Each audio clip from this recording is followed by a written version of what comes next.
Wizards of the Coast has decided to make some major changes when it comes to Magic the Gathering bundles. The first change is a reduction in the number of booster packs that are included. It's going from 10 down to 8 boosters. And at the same time, the type of boosters that you get in these bundles is changing. So we're going from 10 draft boosters into 8 set boosters. The Magic Historian. Greetings!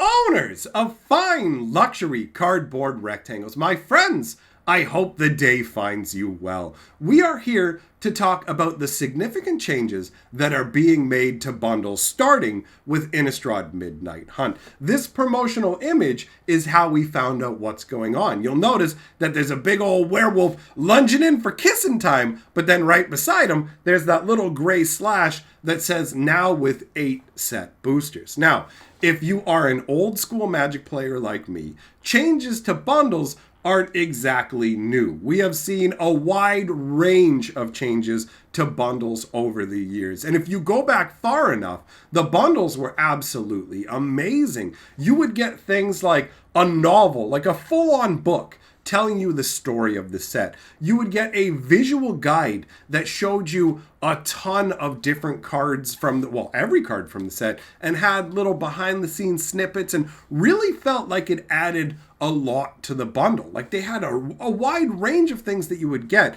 And slowly over time, they started pulling things back out of the bundle until really now when I think of a bundle, I just think of a pack of lands and some booster packs. So it's just kind of like buy the bundle to get some discounted boosters instead of all the additional things you get with them. Now, yes, they are still putting in a few little extra things, like the Dungeons and Dragons bundle did come with foil oversized dungeons, which is neat. But overall, remembering all the stuff that came with the bundle, slowly but surely, I kind of fell out of having any interest in bundles. Once they stopped including the visual guide, that's actually when I personally stopped getting bundles. But there's still tons of people who enjoy bundles for what they are. And at one point, when they removed other things, they did increase the number of bundles. So it's not like every time they make changes to bundles, it's purely a negative experience. But this change to bundles is different in that we're seeing a reduction in boosters,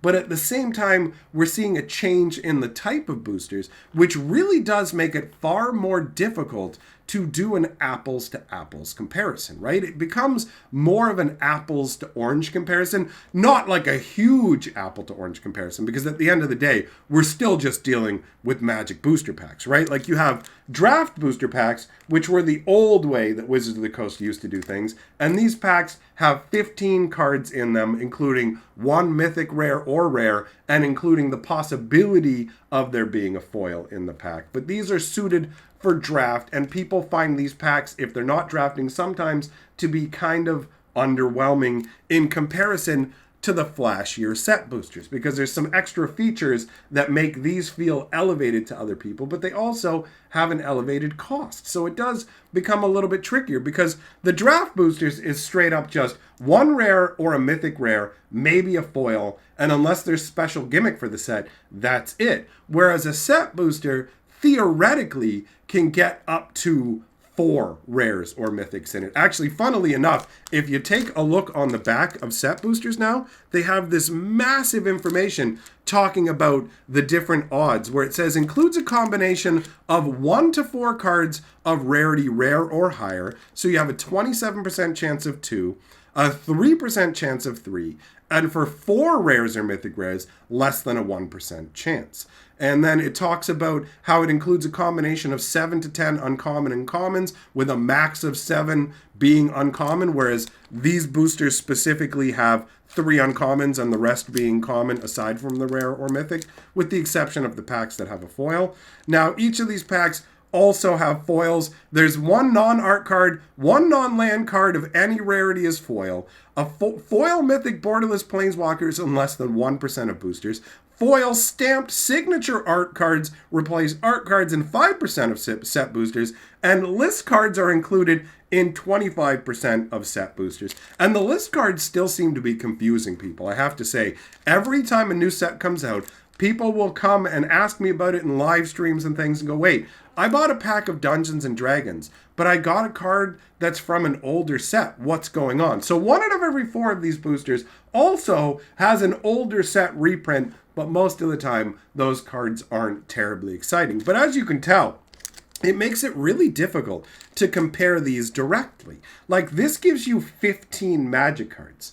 This gives you 12 Magic cards with the theoretical possibility of a 13th Magic card, but also includes art cards, right? And it's guaranteeing you a foil. But these also, at least in the part of the world I'm in, cost 20% more than these boosters, right? So it becomes a difficult sort of scenario where you go, okay, there was 10 of these and we're going to 8 of these, but these are worth more financially. They cost more. I guess worth is up to you to decide, right? But they do cost more. These are more expensive to buy.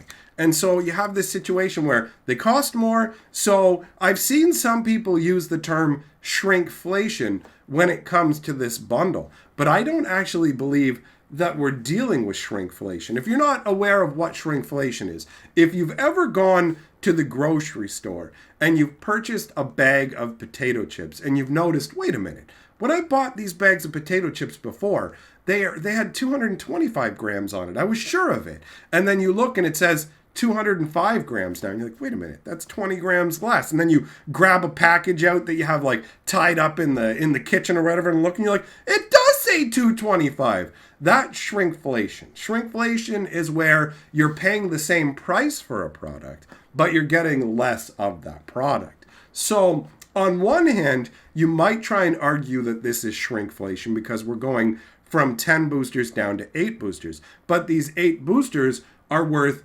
20% more than 8 of the draft boosters. So then the valuation becomes a little more difficult. And to be the bearer of bad news, I fully expect that this is not going to keep the bundles at the same price. I genuinely believe that we are going to see the price of bundles go up along with everything else. Because at the end of the day, Hasbro needs money from Wizards of the Coast to give to their shareholders. And so by making this change to a different type of boosters, it's easier at the same time to nudge the price up as well. If they dropped it down to 8 draft boosters and increased the price of the product, everybody across the board would be angry and disappointed, and some people would outright refuse to buy the product, right?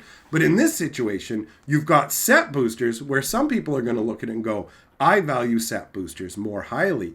Now, I fall somewhere in the middle on this, right? Because I understand that when you boil it down to purely the Magic cards that you're going to get out of this box, there is a significant difference. If you are a firmly entrenched player who has a significant collection, and you've gotten to the point where commons and uncommons feel like garbage to you because you open so much product or have access to so many cards that the commons and uncommons, it's like, dude, any cards I want, I have tons of copies of, or I can get tons from my friends because I open a ton of packs. So who even cares? Having a better chance of getting the big hits is what matters to me. Or I like the art cards. I like that every pack includes a foil. All of these sort of things can lead to people who buy mass quantities of Magic to be more okay with the set boosters. But if you're somebody where all you buy is a bundle, right? That's literally your Magic outlay for a set. Well, all of a sudden, it becomes a significant difference. It all boils down to whether you're somebody who cares about the commons and uncommons or only really cares about the rares and big hit cards. Because when you do the math, 10 booster packs at 15 Magic cards per booster pack, that equals 150 Magic cards. But if you take 8 set boosters at 12 Magic cards per booster, all of a sudden you have 96 cards. Now, if we do the math of set boosters including 1 list card out of every 4 packs, roughly, then you're looking at an extra 2 Magic cards that are included from the list, which brings the total for set boosters up to 98 cards. So you're talking about 98 Magic cards versus 150 50 Magic cards. That is a huge reduction. We're looking at more than a 33% reduction in the amount of cards, straight up cardboard rectangles, that you are getting out of these bundles. And that's going to be a big sticking point for some people. Obviously, not everybody. There's going to be a number of people who fall into the category of, I only care about the big hits. But there are a ton of people who actually just care about getting more Magic cards and love their commons and uncommons. And there are pauper players and things like that. Understand that the majority of us that you find talking about this on Reddit, talking about it on Twitter, talking about it on Facebook, making or watching YouTube videos about it, we represent the smallest fraction of the Magic community because we are the hyper engaged. We are consuming Magic content all the time. We want to know what's going on. We want to know all the new cards, and we're buying product constantly from Wizards of the Coast, right? That is the subset that we fall into. So it's easy to think to yourself, well, everybody's going to love this set booster situation across the board. But that's not the reality of it. It is a significant reduction in the amount of cards you receive. And unless that is balanced out by you caring more about the big rares or the art cards, then this is genuinely going to feel like a loss situation to you. I mean, I'll be real. This isn't going to change my habits when it comes to bundles. I don't care about bundles anymore. Ever since they got rid of the guides, it's a no from me. I'm not going to buy a bundle to get 8 boosters. I mean, if I really wanted the box, when they do the special editions of these and they do them with like the collector's booster, make the foil box and everything, that's a little more appealing to me. But I used to get a bundle religiously. Like from every single set, I would buy a bundle for years and years and years. And all the changes they made weren't enough to get me to walk away from it. But I'm at the point now where for me, I like set boosters better than I like draft boosters. They create a more enjoyable and exciting opening experience. And I do like the fact that they're not beholden to trying to balance it out for draft. So you can just have a big popping off experience where it's like, oh, check it out. There's 7 different cards that are connected to being a barbarian here. Like they can do different themes and stuff with it. So that appeals to me. And I also really like the art cards. I'm not going to lie. They look great. I find that when it comes to Magic the Gathering art, a lot of artwork gets thrown by the wayside because the artwork can actually be beautiful or whatever. But if it's on a garbage card, nobody's going to play with it. They're going to read the card and go, oh, it sucks, and throw it off to the side. It's a reason that a bunch of basic land art and stuff as well doesn't get the full appreciation that it deserves. So for me, the art cards are a big draw. So ultimately, since I expect that this is going to have a price increase associated with it, I kind of feel like what they should have done was gone 10 set boosters and change the price up. And that would be more palatable to people, and that would probably help with the people who would be disappointed about getting fewer cards as well. At the end of the day, we are entering into the set booster era. There is no avoiding this. We've seen Wizards of the Coast specifically decide to start sending out set boosters as prize support for pre-releases. They've also come out and said, oh, there have been product delays and problems getting draft boosters created, so we don't have those to send out to sell to start with. We only have set boosters to send out to start with. And I have to admit that I think that's more corporate trickery than them being honest with us. I think they've intentionally prioritized creating set boosters, because if you look at it, a set booster box and a regular booster box sell for roughly the same price, but a set booster box comes with 6 less booster packs,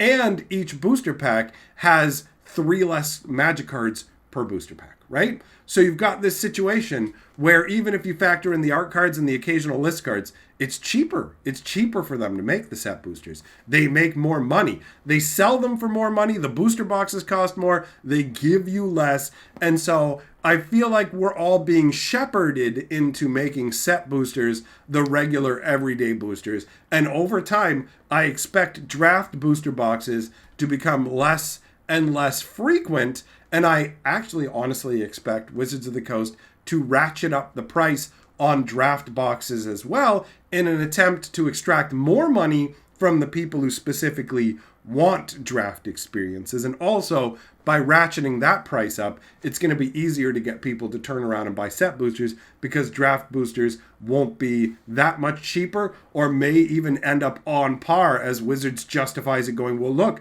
we spend a lot of time balancing the sets for drafts. The thing is, if they push set boosters too far, then it can get to the point where it's like, how do you justify all these garbage commons and uncommons where draft isn't your major thing anymore? And then they can try and point at Arena and go, well, a lot of people draft on this, and then people can just turn around and go, yeah, you can just give us better stuff. So they are kind of setting themselves up for maybe a danger zone in the future, but that can be a subject for another time. If you're interested in discussing the concept of set boosters maybe changing the actual way that Magic sets are created, we can talk about that in the future. Let me know what you think in the comments below. Big thank you to all my patrons for supporting my channel, and I'll see you all, my friends, in the next video.